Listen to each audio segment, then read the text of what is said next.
where there's life, there's change. And so creating and communicating intimacy in this kind of busy environment is not always top of mind. I see this every week in my communication coaching sessions with individuals and especially with couples. I don't like to argue, so I say nothing and fume for days. How do I set boundaries without sounding like a jerk? I hate the idea that I might accidentally offend somebody, so sometimes I'd just rather say nothing at all. Welcome to the Language Alchemy Podcast, and thank you for joining me today. This is your host, Alejandra Siroca, a transformative communication teacher and coach devoted to helping you have more peace and more harmony in all your relationships. Maybe you celebrated Valentine's Day this month. Maybe you didn't. I know there can be so much pressure around holidays. Yet, I do want to invite you to do something special before the end of this month of love. Something that many holidays have in common, other than gift exchange or eating particular foods, is spending intimate time together. Many of these holidays are about creating a moment of intimacy. And in this podcast episode, I want to share with you something simple and powerful that you can do to create and communicate intimacy with your partner or spouse or someone you love deeply. But what is intimacy? Before we can talk about how to create it or communicate it, we need to know what it is. And to that effect, we are going to turn once again to etymology. If you've been following me for a while, you know that I love looking at the origin of words. Because if we want to communicate consciously, we need to use our language with as much accuracy as possible. And the etymology of words, knowing what words were intended to mean and how they developed through history, helps us with that accuracy.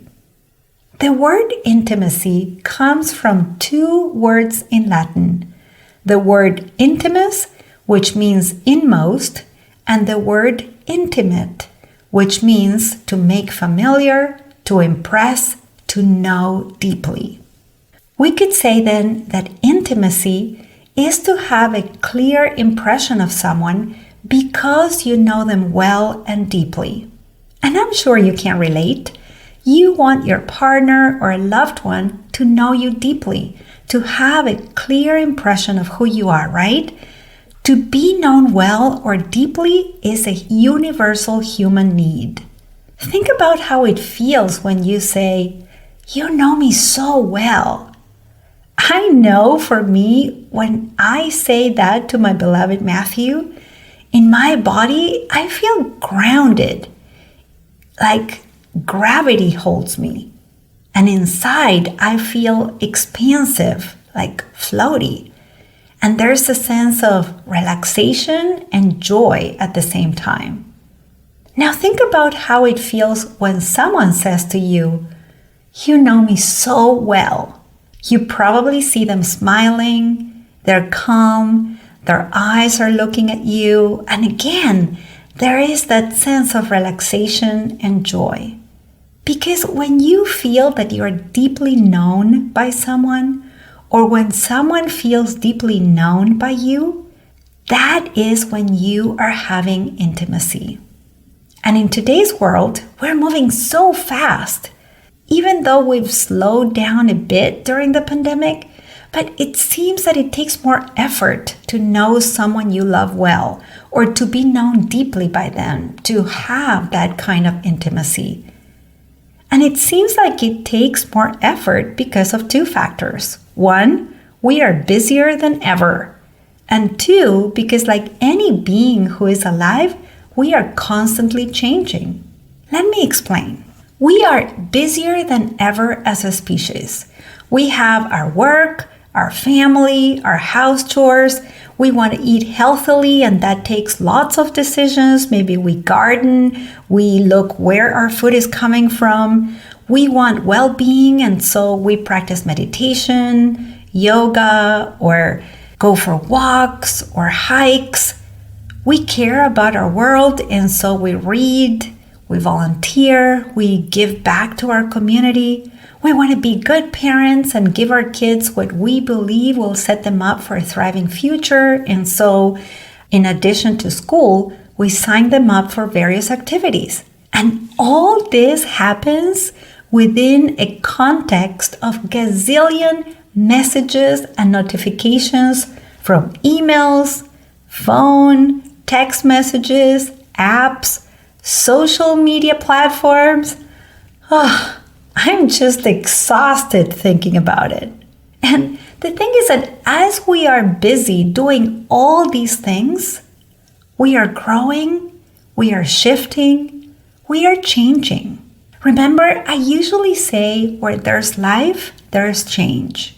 And so creating and communicating intimacy in this kind of busy environment is not always top of mind. I see this every week in my communication coaching sessions with individuals and especially with couples. Both people love each other, but they don't have much intimacy, or they've lost the sense of intimacy, of knowing each other deeply, because they're both very busy and they've changed, and neither of them has kept up with each other's changes. This is the typical case when a couple has kids and then the kids leave home for maybe college or work or something else, and the couple finds themselves as empty nesters. And then they wake up next to their partner with the sense of, who are you? And so many people separate at this stage. That's because they just have no sense of intimacy. And like them, just like my wonderful clients, it's not that they don't communicate. They do. They communicate a lot. But what do they communicate about? Well, they communicate about all the business and the busyness of life, all the decisions that need to be made, the Zoom meeting with the kids' teacher, who's going to go to do bedtime so that the other parent can work, or who's going to do the meal planning, or family decisions, on and on and on. And so a day, a week, a month, a year goes by without much space for creating intimacy, for knowing each other well through all of this. And when there's little intimacy or no intimacy, there could be love, but the relationship doesn't feel juicy anymore. It doesn't feel alive. If you want to put this idea to a quick test, think right now of someone in your life, maybe an old friend or a family member you love, but you don't feel deeply known by them. Do you have that person in mind? Now, tell me, how alive does that relationship feel? Not very alive, right? Yeah. But the good news is that all is not lost. You still have time, and you have the capacity to inject moments of intimacy in your partnership, marriage, or important relationship, and I am going to teach you how, so listen up. There are 3 simple and very powerful things you can do to create and communicate intimacy. I am going to tell you about these 3 transformative communication tools, and then I'm going to give you examples. Now, when I teach you about these 3 communication tools, I am going to use the word partner. And you can replace that word, partner, with spouse or the name of someone with whom you'd like to have more intimacy. So, for example, if that person's name is Chris, then when you hear me say partner, replace it with Chris. Okay? So here are the 3 transformative communication tools. Number 1, make space for your partner. Number 2, sustain eye contact with your partner. And number 3, look and see your partner. Now, let me break them down. Number 1, make space for your partner. You make space for your partner when you listen to your partner. When they tell you something and you stop multitasking. If your partner is telling you something and you're in another room, or maybe you're in the same room, but you are giving them your back because you're facing the refrigerator, or maybe you're trying to respond to a text message at the same time, then you are not making space for your partner. When your partner is talking to you and you're multitasking, you're not listening to them. And when you are communicating to them is, well, there are other things I'm doing and I don't have space to know you deeply. Now, yes, you do have a ton to do. I know. And I can guarantee you that if you take 30 seconds to stop and make space for your partner, in those 30 seconds, you are injecting intimacy in your relationship. And that can keep your relationship alive and well. When you make space for your partner, when you listen to your partner, what you are communicating to your partner is, you matter to me, and I want to know you well in this very moment. Now, how about number 2? Sustain eye contact with your partner. Well, if you always have dinner with your partner in front of the TV, or if you tend to sit at a table side by side, or if the only time you have alone time with your partner is in the car, on a walk, or maybe sitting in bed next to each other, then you're not really able to sustain eye contact with your partner. And sustaining eye contact is such an intimate experience. There's a lot that we communicate with our eyes that sometimes can be so much deeper than what we communicate with words. And in fact, when you and your partner were brand new in your relationship, you actually sustained eye contact a lot. And this felt very special and very intimate. Because it is. I still remember when I taught my first retreat at 1440. 1440 is a retreat space in the Santa Cruz Mountains in Northern California. And like in all my in-person events, I had people work with another participant and do communication exercises while facing each other. A woman who was attending the retreat went back home at the end of the day, and the next day she came back and said, "Wow, Alejandra, I have been married for 22 years, but because we're so busy, I realized that my husband and I are always passing each other.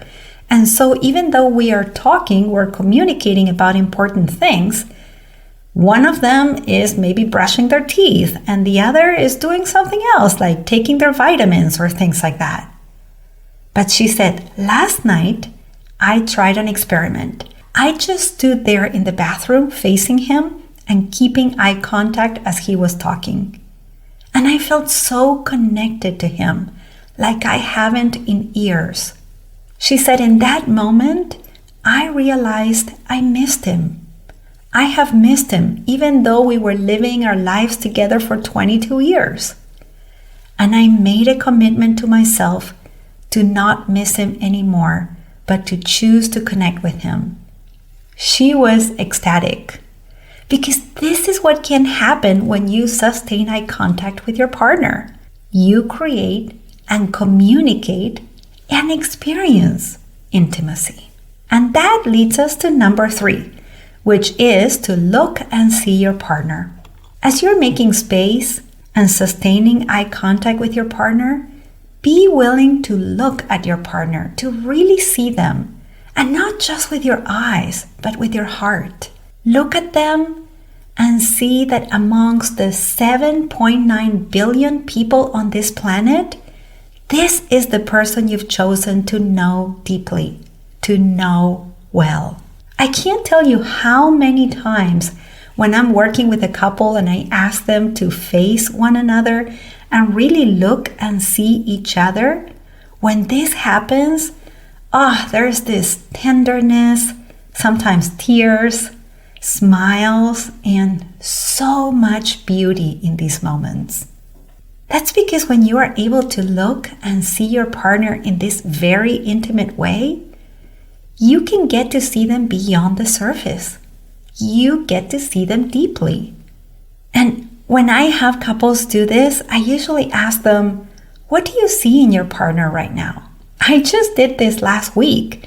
And what the couple I was working with said was, I see sensitivity and generosity in you.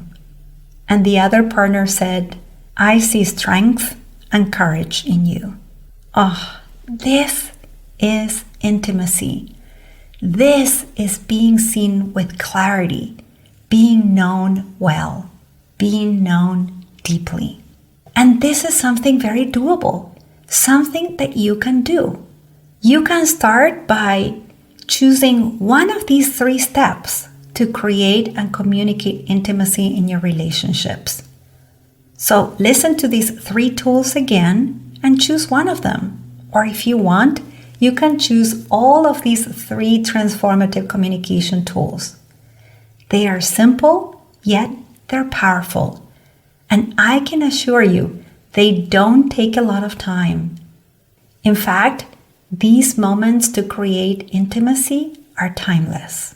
If you'd like to have a visual of what this would look like, I am going to share some stories on Instagram this week where you can see how Matthew and I have done these 3 things over the years.